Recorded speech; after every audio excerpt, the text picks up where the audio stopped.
ନିଶ୍ୱାସଟା brake ହେଇଯାଏ।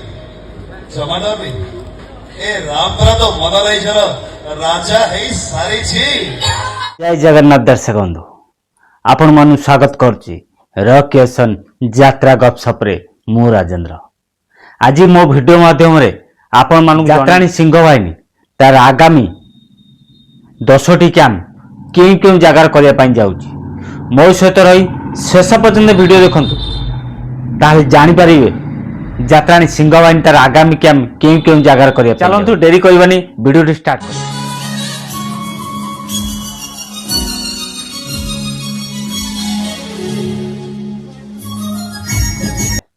ଫେବୃଆରୀ 25 ରୁ ଫେବୃଆରୀ 27 ପର୍ଯ୍ୟନ୍ତ ଏ 3 ଦିନ ଧରି ଯାତ୍ରାଣୀ ସିଂହ ବାହିନୀ ତାର ନାଟକ ମଞ୍ଚସ୍ଥ କରିବ ମା ଥାନାପତି ଯାତ୍ରା କମିଟି, ଛେନାପତି, କେନ୍ଦୁଝରରେ।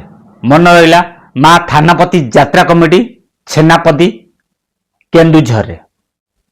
ଫେବୃଆରୀ 28 ରୁ ମାର୍ଚ୍ଚ 2 ତାରିଖ ପର୍ଯ୍ୟନ୍ତ ସେହି ଯାତ୍ରାଣୀ ସିଂହ ବାହିନୀ ତାର ନାଟକ ମଞ୍ଚସ୍ଥ କରିବ ଜେନାପୁର, ଗୋପାଳ ପ୍ରସାଦ, ଆଠଗଡ଼, କଟକରେ। ମନେ ରହିଲା, ଜେନାପୁର, ଗୋପାଳ ପ୍ରସାଦ, ଆଠଗଡ଼, କଟକରେ 3 ଦିନ ଧରି ଯାତ୍ରାଣୀ ସିଂହ ବାହିନୀ ତାର ନାଟକ ମଞ୍ଚସ୍ଥ କରିବ ଫେବୃଆରୀ 28 ରୁ ମାର୍ଚ୍ଚ 2 ତାରିଖ ପର୍ଯ୍ୟନ୍ତ। ମାର୍ଚ୍ଚ 3 ରୁ ମାର୍ଚ୍ଚ 5 ପର୍ଯ୍ୟନ୍ତ ଏ 3 ଦିନ ଧରି ଯାତ୍ରାଣୀ ସିଂହ ବାହିନୀ ତାର ନାଟକ ମଞ୍ଚସ୍ଥ କରିବ ଶଙ୍କରପୁର, ଚୌଦ୍ୱାର, କଟକରେ।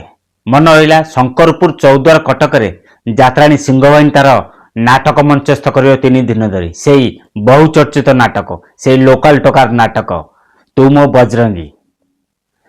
ମାର୍ଚ୍ଚ 6 ରୁ ମାର୍ଚ୍ଚ 8 ପର୍ଯ୍ୟନ୍ତ ଏ 3 ଦିନ ଧରି ଯାତ୍ରାଣୀ ସିଂହ ବାହିନୀ ତାର ନାଟକ ମଞ୍ଚସ୍ଥ କରିବ ନୂଆପୁର, ଦହିପୁର, ସୋର, ବାଲେଶ୍ୱରରେ। ମନେ ରହିଲା, ନୂଆପୁର, ଦହିପୁର, ସୋର, ବାଲେଶ୍ୱରରେ ଯାତ୍ରାଣୀ ସିଂହ ବାହିନୀ ତାର 3 ଦିନ ଧରି ନାଟକ ମଞ୍ଚସ୍ଥ କରିବ।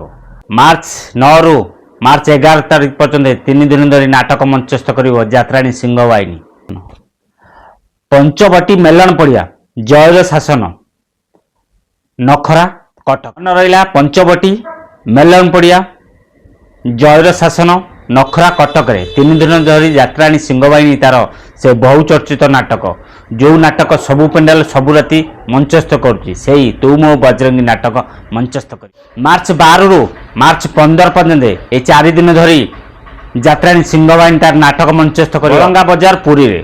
ମନେ ରହିଲା, ବଳଙ୍ଗା ବଜାର, ପୁରୀରେ ଯାତ୍ରାଣୀ ସିଂହ ବାହିନୀ ତାର 4 ଦିନ ଧରି ନାଟକ ମଞ୍ଚସ୍ଥ କରିବ।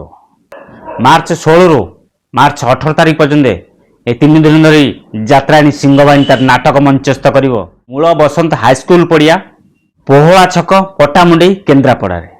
ମନେ ରହିଲା, 3 ଦିନ ଧରି ଯାତ୍ରାଣୀ ସିଂହ ବାହିନୀ ତାର ନାଟକ ମଞ୍ଚସ୍ଥ କରିବ ମୂଳ ବସନ୍ତ ହାଇସ୍କୁଲ ପଡ଼ିଆ, ପୋହଳା ଛକ, ପଟାମୁଣ୍ଡେଇ, କେନ୍ଦ୍ରାପଡ଼ାରେ। ମାର୍ଚ୍ଚ 29 ରୁ ମାର୍ଚ୍ଚ 31 ତାରିଖ ପର୍ଯ୍ୟନ୍ତ ଏ 3 ଦିନ ଧରି ନାଟକ ମଞ୍ଚସ୍ଥ କରିବ ଯାତ୍ରାଣୀ ସିଂହ ବାହିନୀ ବାସନ୍ତୀ ପଡ଼ିଆ, ଝାମୁଝାଡ଼ି, ବାଲେଶ୍ୱର। ବାସନ୍ତୀ ପଡ଼ିଆ, ଝାମୁଝାଡ଼ି, ବାଲେଶ୍ୱରରେ ଯାତ୍ରାଣୀ ସିଂହ ବାହିନୀ ତାର 3 ଦିନ ଧରି ନାଟକ ମଞ୍ଚସ୍ଥ କରିବ। ଆପଣମାନେ ମୋ ଭିଡ଼ିଓ ମାଧ୍ୟମରେ ଜାଣିପାରିଲେ ଯାତ୍ରାଣୀ ସିଂହ ବାହିନୀର ଆଗାମୀ କ୍ୟାମ୍ପ ବିଷୟରେ। ଯଦି ଭିଡ଼ିଓଟି ଭଲ ଲାଗିଲା ନିଶ୍ଚିତ ଲାଇକ୍ କରି କମେଣ୍ଟ କରି ସାଙ୍ଗସାଥି ସେୟାର କରନ୍ତୁ। ଯଦି ନୂଆ କରି ଭିଡ଼ିଓ ଦେଖୁଛନ୍ତି ଆମ ଚ୍ୟାନେଲକୁ ସବସ୍କ୍ରାଇବ୍ କରି ରଖନ୍ତୁ। ସବୁବେଳେ କହିଛି, ଯାତ୍ରା ଟେକ୍ନିକ୍ ଖବର ପାଇବା ପାଇଁ ଯଦି ଚାହୁଁଛନ୍ତି ଆମ ଚ୍ୟାନେଲ ସହିତ ଯୋଡ଼ି ରୁହନ୍ତୁ। ଫେସବୁକ୍ ଆଇଡ଼ି ଫଲୋ କରନ୍ତୁ, ରକ୍ କ୍ରିଏସନ ୟୁଟ୍ୟୁବ୍ ଚ୍ୟାନେଲକୁ ସବସ୍କ୍ରାଇବ୍ କରନ୍ତୁ। ପୁଣି ଦେଖା ହେବ ଆଉ ଏକ ଯାତ୍ରା ଭିଡ଼ିଓରେ। ଜୟ ଜଗନ୍ନାଥ।